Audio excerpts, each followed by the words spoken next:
আসসালামু আলাইকুম। কেমন আছেন সবাই? আশা করি ভালো আছেন। আজকে আপনাদের সামনে মূলত ডিস্ট্রিবিউশন ব্যবসার ROI কিভাবে করতে হয় এই জিনিসটা নিয়ে কথা বলবো।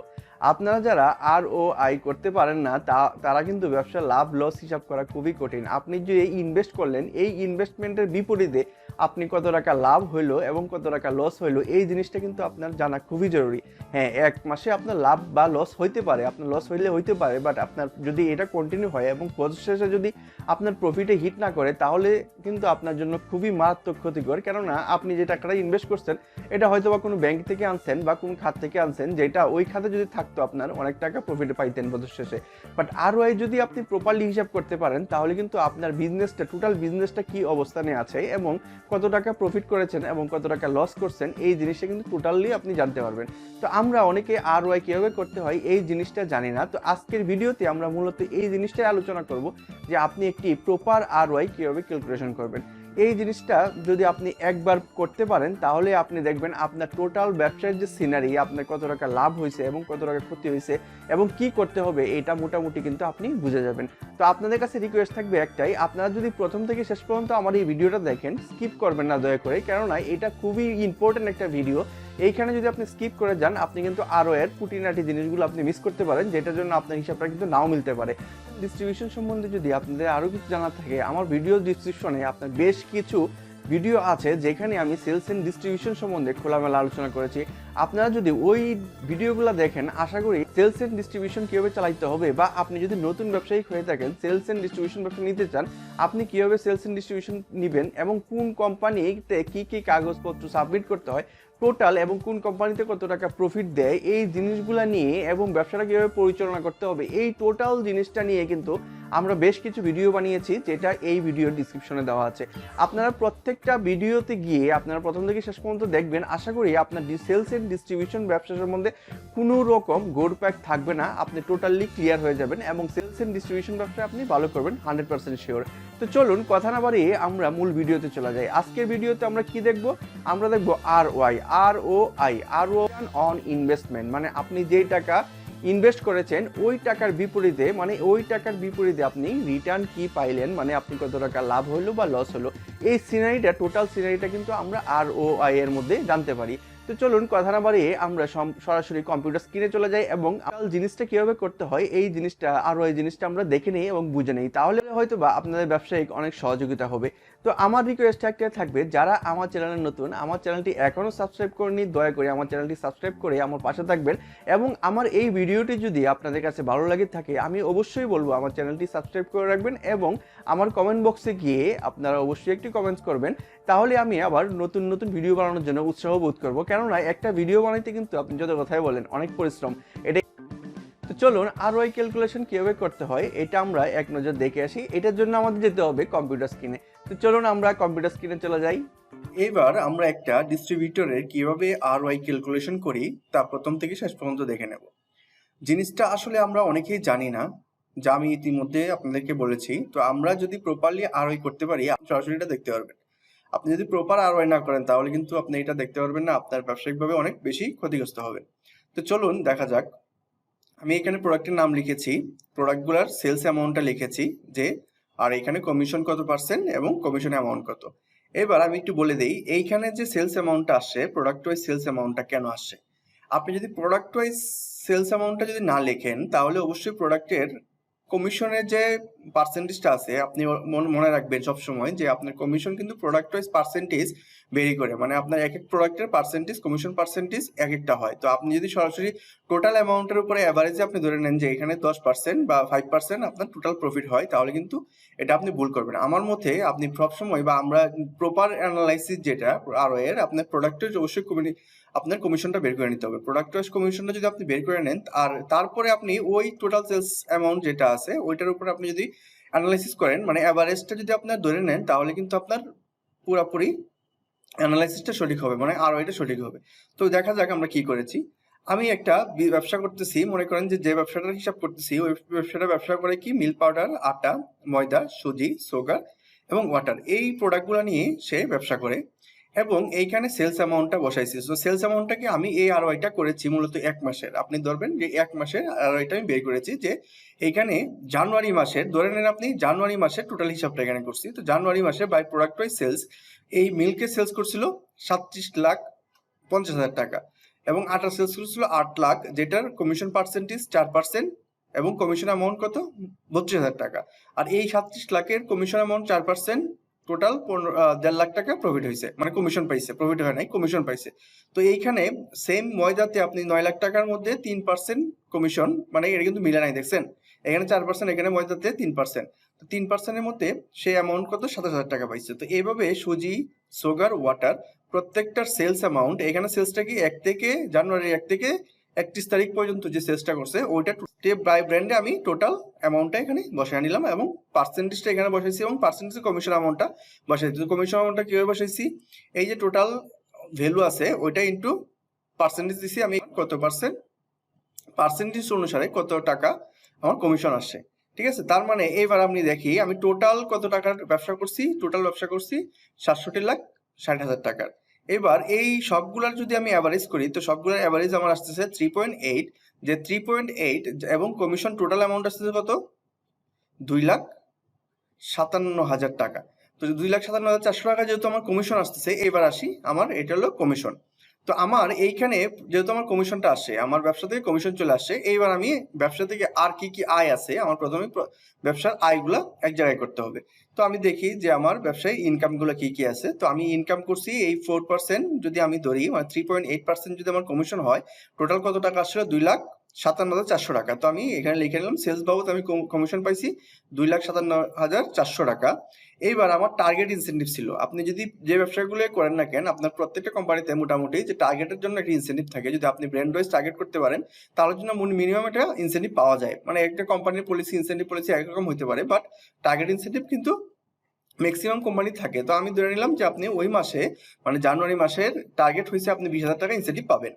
ঠিক আছে, এবার ক্যাশ ইনসেন্টিভ, অনেক অনেক সময় আপনি ব্যবসা যদি ক্যাশে করেন তাহলে অনেক কোম্পানি পলিসি অনুযায়ী ক্যাশ ইনসেন্টিভ থাকে, অনেক কোম্পানি থাকে না। তো আমি ধরে নিলাম যে কোম্পানিটার আমি হিসাব নিকাশ করতেছি, মানে এই প্রোডাক্টগুলোর হিসাব নিকাশ করতেছি, এইগুলোর ক্যাশ অ্যামাউন্ট আছে, ক্যাশ ইনসেন্টিভ আছে। সো ক্যাশ ইনসেন্টিভ আপনি পাইছেন 5,000 টাকা এবং স্পেশাল ইনসেন্টিভ অন্যান্য কোনো ইনসেন্টিভ থাকলে ওই ইনসেন্টিভ পাইছেন আরো 5,000 টাকা এবং আদার্স ইনকাম, মনে করেন যে আদার্স অন্য ব্র্যান্ডে এক মাসে একটু বেশি দিল, কম দিল বা ডিসকাউন্ট দিল, এরকম ইনকাম আদার্স ইনকাম আপনি আরো 1,000 টাকা হয়েছে।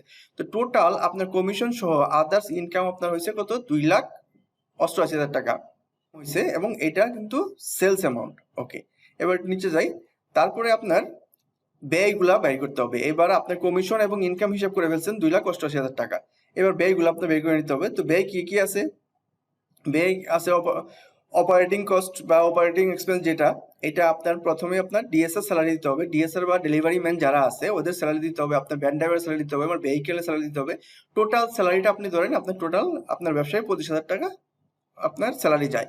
এইখানে একটা কথা বলে রাখি যে আপনার এই ব্যবসাটা যদি এরকম হয় যে আপনি 5টা কোম্পানির ডিলার, তাহলে অবশ্যই স্যালারি এবং এই 5টা কোম্পানির যে ম্যান পাওয়ার আছে, মনে করেন 5 জন ম্যান পাওয়ারে আপনার 3টা কোম্পানি চালায়, মানে 3টা কোম্পানি ডেলিভারি এই 5 জন ম্যান পাওয়ার দিয়ে দিন, তাহলে আপনার যেটা হিসাব করতে হবে যে তিনটা, যে আপনার হিসাব করবেন কি যে আপনার একটা পার্সেন্টেজ কত কন্ট্রিবিউশন, মানে ভলিউম কত আছে, একটা মনে করেন যে আপনার 50% কন্ট্রিবিউশন করে ব্যবসার, আইটা করে আপনার 40%, আইটা করে 30%।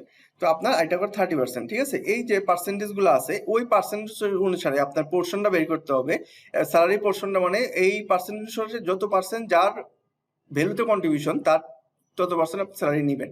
ঠিক আছে, তো স্যালারি নিয়ে আপনি হিসাব নিকাশ করবেন। আর যদি আপনি মনে করেন যে আপনার এই ব্যবসাটা শুধু আপনি একাই করতেছেন, তাহলে কিন্তু যা স্যালারি হয় সেটাই নিতে হবে। ঠিক আছে, তো এই জিনিসটা মাথায় রাখতে হবে। প্রত্যেকটা জিনিস আপনার কস্টিং এর যে হিসাবগুলো আসবে, অবশ্যই আপনার যদি একাধিক ব্যবসা থাকে তো অবশ্যই ওই ব্যবসায় কন্ট্রিবিউশন অনুসারে আপনার পার্সেন্টেজটা, কস্টিং এর পার্সেন্টেজটা নিতে হবে। আপনি যদি সবটা একটার উপরে নিয়ে নেন তাহলে তো আপনার অ্যাকচুয়ালটা বেরোলো না।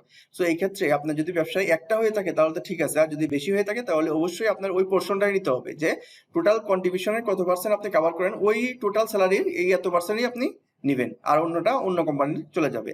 ওকে, দেন আমি যেটা বলতেছিলাম যে অপারেটিং কস্ট আমার কি কি আছে, স্যালারি আছে, স্যালারি কি ডেলিভারি ম্যান, তো ডেলিভারি ম্যান ড্রাইভার ওদের স্যালারি আছে আপনার 25,000 টাকা পার মান্থ স্যালারি চাই। আপনি একটা হাউস রেন্ট আছে, মানে গোডাউনের যে ভাড়া আছে, তো আপনি ধরছেন 7,000 টাকার আপনার গোডাউন ভাড়া যায়। লোড আনলোড প্রোডাক্ট যে আসবে, আপনার গাড়ি আসবে, লোড করতে হবে, আনলোড করতে হবে, ওই বাবদ আপনার 2,000 টাকা কস্টিং আছে। ঠিক আছে, এখানে টাকাগুলো কম বেশি হইতে পারে, এখানে মনে করেন যে 2,000 টাকায় 5,000 হইতে পারে। লোড আনলোড 2,000 টাকা তো হয় না, আপনি ধরেন 6,000 টাকা কষ্ট লোড আনলোডের খরচ আছে। আপনার মার্কেটে ডিসকাউন্ট, মনে করেন যে মার্কেটে অনেক সময় ডিসকাউন্ট দিতে হয় আপনার, ওই যেখানে 1 টাকার জায়গায় মনে করেন যে আপনার কমিশন আছে 1 টাকা, এখানে 50% ছাড়া দিলেন কোনো এক সময়, হ্যাঁ, তো এই ডিসকাউন্ট আপনি, এটা তো খরচের মধ্যেই পড়ে, আপনার মার্কেট ডিসকাউন্ট আপনি কাউন্ট করে নিলেন। এবার ফার্নিচার, ভেহিকেল এবং ফার্নিচার ডিপ্রিসিয়েশন আছে, তো আপনার ভেহিকেল এবং ফার্নিচারের অবচয় যেটা হয়, এটা আপনি ধরে নিলেন যে আপনার ভেহিকেল এবং ফার্নিচারের অবচয় 10,000 টাকা। এইবার আপনি আসেন যে ভেহিকেল এবং ফার্নিচারের অবচয়টা কিভাবে ধরবেন। আপনি যে ফার্নিচারটা আছে, আপনি নতুন অবস্থায় আপনি ধরবেন যে এই ফার্নিচারটা আপনার টিকবে কত বছর। আপনার এদিকে দেখেন, আমরা ধরে নিচ্ছি যে ফার্নিচারের ক্ষেত্রে 8 বছর ধরতে হবে, যে এই ফার্নিচারটা আপনার 8 বছর হিসাব নিকাশ করবেন যে 8 বছর টিকবে। এবং ভেহিকেল যেটা আপনার মেকানিক্যাল আছে, এটা 8 বছর যাবে, আর নন মেকানিক্যাল আছে, এটা যাবে আপনার 5 বছর। ঠিক আছে, নন মেকানিক্যাল যেটা আছে এটা যাবে আপনার 5 বছর। তো 5 বছর যদি যায়, তো আপনার এই হিসাবেই আপনারা মূলত এখানে কস্টিং মানে অবচয়গুলো ধরবেন, যে আপনার এখানে ফার্নিচারের খরচ আছে টোটাল 50,000 টাকা, তো এই 50,000 টাকা যদি ফার্নিচার 8 বছর যায়, তো 8 বছরে 1 বছরের কস্টিং কত, তো ওইখানে এই হিসাবটা করে মূলত এই হিসাবটা করে, এবং এই ফার্নিচারের এটা ধরুন অবচয়টা ধরবেন, এবং আপনার ভেহিকেলের অবচয়টা ধরবেন। তো আমি ধরলাম যে প্রতি বছর আমার প্রতি মাসে আমার অবচয় যায় 10,000 টাকা, মানে আপনার ওই ভেহিকেলে এবং ফার্নিচারে। ঠিক আছে, তারপরে আপনি ধরেন ইন্স্যুরেন্স আপনার বলে অগ্নি বীমা হইতে পারে, হ্যাঁ, তো অগ্নি বীমা যদি হয়, তাহলে আপনার প্রতি মাসে আপনি 2,000 টাকা দেন। 2,000 টাকা কিন্তু বেশি কিছু না, কিন্তু আপনার প্রতিষ্ঠানটা কিন্তু সেফ, যদি কোনো সময় অগ্নিকাণ্ড ঘটে তাহলে কিন্তু বীমা কোম্পানি আপনার ইন্স্যুরেন্সটা দিয়ে দিবে, তো আপনি ঝুঁকিটা থেকে হাত থেকে বাঁচবে। আমি বলি করি যে এই ইন্স্যুরেন্সটা সবারই করা উচিত। তো আপনার এই ইন্স্যুরেন্স মিলে আপনার টোটাল এখানে অপারেটিং এক্সপেন্স কত আছে, 60,000 টাকা আপনার অপারেটিং কস্ট হয়। আপনার টোটাল ইনকাম কত ছিল, 2,88,000 টাকা, 88,400 টাকা। এর মধ্যে টোটাল অপারেটিং কস্ট কত যায়, 60,000 টাকা। এ কম বেশি হইতে পারে, হ্যাঁ, আপনার হিসাবে একটু কম বেশি হইতে পারে, বাট সেম ফর্মেটই থাকবে। ঠিক আছে, এবার আসেন অফিস এক্সপেন্স। তো আপনার অফিসের কিছু ব্যয় হয় সাধারণত, যেমন ইউটিলিটি বিল আসবে, কারেন্ট বিল আসবে, আপনার পানির বিল আসবে। তো ইউটিলিটি বিল, ইলেকট্রিসিটি, আপনার টেলিফোন হইতে পারে। তো আপনার টোটাল কত যায়, 2,000 টাকা আপনি ধরলেন যে ইউটিলিটি বিল যায়। এন্টারটেনমেন্ট বিল আপনার গেস্ট হইতে পারে একটা, টোটাল এক মাসে ধরলেন 3,000 টাকা এন্টারটেনমেন্ট বিল গেছে। স্টেশনারি কস্ট 300 টাকা, এবং আদার যে কোনো কিছু টুকটাক খরচ আছে, টোটাল মিলে আপনার আরো 5,000 টাকা খরচ আছে। ঠিক আছে, এই হইলো আপনার টোটাল খরচের হিসাব নিকাশ। তো আপনার ইনকাম কত, 2,88,000, আর টোটাল খরচ হলো কত তাহলে, টোটাল খরচ 65,800 টাকা। তো এই যে দেখেন টোটাল এক্সপেন্স আপনার 65,800 টাকা। ও, আমার যেহেতু এক্সপেন্স টোটাল 65,800 টাকা, তো আমার এখানে প্রফিট কত হয়েছে ট্যাক্সের আগে, আপনার ট্যাক্স দেওয়ার আগে আমার প্রফিট কত হয়েছে। প্রফিটটা সাধারণত আমরা কিভাবে বের করি, টোটাল এক্সপেন্স মানে আপনার টোটাল যে ইনকাম হয়েছে, আমার টোটাল ইনকাম কত, 2,88,400 টাকা টোটাল ইনকাম। তো টোটাল ইনকাম থেকে যদি আমি টোটাল খরচটা বাদ দিই, হ্যাঁ, টোটাল খরচ কত, আমার টোটাল খরচ হলো এই টাকাটা যদি বাদ দেই, মানে টোটাল ইনকাম থেকে আমি দেখেন এই টাকাটা যদি বাদ দিই, কোথা থেকে, এটা থেকে যদি আমি এই টাকাটা বাদ দিই, 65,800 টাকা বাদ দিই, তাহলে কিন্তু আমার টোটাল প্রফিটটা বেড়ে যাবে কি ট্যাক্সের আগে। আপনি ধরেন এটার মধ্যে আবার 5% আপনার ট্যাক্স দিতে হবে, তো আপনি ট্যাক্সের টাকাটাও বাদ দিলেন, তাহলে আপনার নেট প্রফিট কত হচ্ছে after tax, net profit after tax 2,11,470 টাকা আপনার ট্যাক্সের পরে আপনার এই টাকাটা আপনার প্রফিট হচ্ছে পার মান্থ। ঠিক আছে, ওকে, এইবার আমরা একটু পাশে যাই। এটা একটা পার্ট শেষ হলো, কিসের পার্ট, যে আমার ইনকাম কত আর খরচ কত। ওকে, এবার আসি আমি ক্যালকুলেশনটা কিভাবে করব। আরো এর ক্যালকুলেশনটা কিভাবে করব। এইবার দেখেন আপনার ইনভেস্টমেন্ট আগে বের করতে হবে, হ্যাঁ, আমি তো সেলস এবং কমিশন এবং আপনার এক্সপেন্সটা বের করে ফেলছি, এই পার্টটা শেষ, একটা পার্ট আমি কিন্তু অলরেডি শেষ করে ফেলছি। ঠিক আছে, এইবার আমার যেটা করতে হবে সেটা হচ্ছে যে আমার ইনভেস্টমেন্ট কত কোম্পানির, এই যে কোম্পানিতে ব্যবসা করতেছি আমার ইনভেস্টমেন্ট জানতে হবে না। এইখানে প্রোডাক্ট ওয়াইজ আপনার স্টক যেটা আছে, স্টকের অ্যামাউন্টটা আপনার বের করতে হবে, যে আপনার আমার 31 ডিসেম্বর বর্তমানে স্টক কি আছে। ঠিক আছে, তো বর্তমানে স্টকের যে ভ্যালুটা আছে এখানে প্রোডাক্ট ওয়াইজ আমার বের করতে হবে। তো মিল্কের আছে 25 লাখ টাকা, আটার আছে 5 লাখ টাকা, ময়দার আছে 5 লাখ টাকা, সুজির আছে 2 লাখ টাকা, সুগারের আছে আরো 7 লাখ টাকা, এবং ওয়াটারের আছে 2 লাখ টাকা। তো আমার মোটামুটি এখানে কিন্তু টোটাল স্টকের অ্যামাউন্টটা বের হয়ে গেছে। তো আমার স্টকের ভ্যালু আছে কত? স্টকের ভ্যালু আছে 46 লাখ টাকা। এবার একটা জিনিস বলে দেই, আপনারা যদি এইখানে স্টক ভ্যালু মানে ক্রেডিটে যদি কোনো মাল আনেন, মনে করেন যে এখানে 25 লাখ টাকার মধ্যে 5 লাখ টাকার মাল আছে ক্রেডিটে, তো আপনি এটা কিন্তু স্টকে কাউন্ট করবেন না। কোম্পানির ক্রেডিটটা অবশ্যই কোনোভাবেই স্টকে কাউন্ট করা যাবে না, ঠিক আছে? আপনার ইনভেস্টমেন্টে জানতে হবে, কোম্পানি ক্রেডিট পাইছেন মানে আপনার ইনভেস্টমেন্ট না, এটা কোম্পানি আপনাকে দিচ্ছে, ঠিক আছে? কিন্তু কোম্পানির টাকা। সো আপনি কোম্পানি ক্রেডিট ছাড়া আপনি ক্যাশ টাকায় যে মালটা ক্রয় করছেন এবং যে স্টকটা আছে, আপনি ওই স্টকটা আপনার ইনভেস্টমেন্ট। তার মানে আপনার স্টক বাবদ ইনভেস্টমেন্ট কত আছে? 46 লাখ টাকা। ওকে, তো আমি এবার টোটাল ইনভেস্টমেন্ট কি কি আছে আপনার বের করে ফেলি। তো স্টক বাবদ, গোডাউন স্টক বাবদ আপনার এই যে 46 লাখ টাকা আমার ইনভেস্টমেন্ট আছে, এই 46 লাখ টাকা এখানে বসাইছি। ওকে, এবার আপনার মার্কেটে ক্রেডিট আছে 15 লাখ টাকা। আপনি মার্কেটে ব্যবসা করতে গেলে মার্কেটে ক্রেডিট যাবেই টুকটাক। আপনার অনেকে টুকটাক, যাদের ক্যাশের ব্যবসা হয় ভালো, খুবই ভালো। আর যে যাদের ক্রেডিট দিতেই হয় মার্কেটে, তো আমি ধরলাম যে আপনার 46 লাখ টাকা ব্যবসায়ী ইনভেস্টমেন্ট ডাইরেক্ট স্টক আছে, আর এখানে মার্কেট ক্রেডিট আছে 15 লাখ টাকা। ওকে, এইবার আবার ক্লেম আছে কিছু, ঠিক আছে? ক্লেম আছে যেগুলো কোম্পানি আপনি পাবেন, আপনি জানেন যে ক্লেম আছে, এখানে 20,000 টাকা ক্লেম আছে। আর সিকিউরিটি ডিপোজিট উইদাউট ইন্টারেস্ট, যেহেতু এখানে জিরো, মানে কিছু লিখতে হবে না। টোটাল আমার, তার মানে আপনি টোটাল ইনভেস্টমেন্ট কত করছেন? টোটাল ইনভেস্টমেন্ট আপনার আছে বর্তমানে 61,20,000 টাকা। এই যে টাকাটা, এটা হলো আপনার টোটাল ইনভেস্টমেন্ট। আপনার পাইলেন কত? আপনি পাইলেন 2,11,000 টাকা, 11,470 টাকা পাইলেন, তাই না? তো এইবার আসি যে আপনি এই টাকাটা ইনভেস্ট করে 2 লাখ টাকা পাইছি। আমার হিসাবটা হলো এরকম। এখন আপনি দেখেন আপনার কত পার্সেন্ট আরওআই। এখানে আরওআই সূত্রটা কি আছে? ROI equal to net profit divided by investment into কত? 100। তো আবার এটাই হলো আরওআই সূত্র আপনার, যেভাবে নেট প্রফিট। তো আমি নেট প্রফিট কত করছি? 2,11,470 টাকা। কোথা থেকে আনছি? এই যে দেখেন 2,11,470 টাকা এখানে আছে। তো নেট প্রফিটের টাকাটাই আমি জাস্ট এখানে বসাইছি। ওকে, এইবার টোটাল ইনভেস্টমেন্ট কত আমার? 61,20,000। তো আমি 61,20,000 টাকা কোন জায়গা থেকে আনছি? এই যে ইনভেস্টমেন্ট আমার টোটাল, এটা আনছি। এইবার আপনি যদি এটা ডিভাইডেড করেন, কি ডিভাইডেড করবেন? আপনি যদি নেট প্রফিট, এই যে দেখেন net profit divided by investment করেন,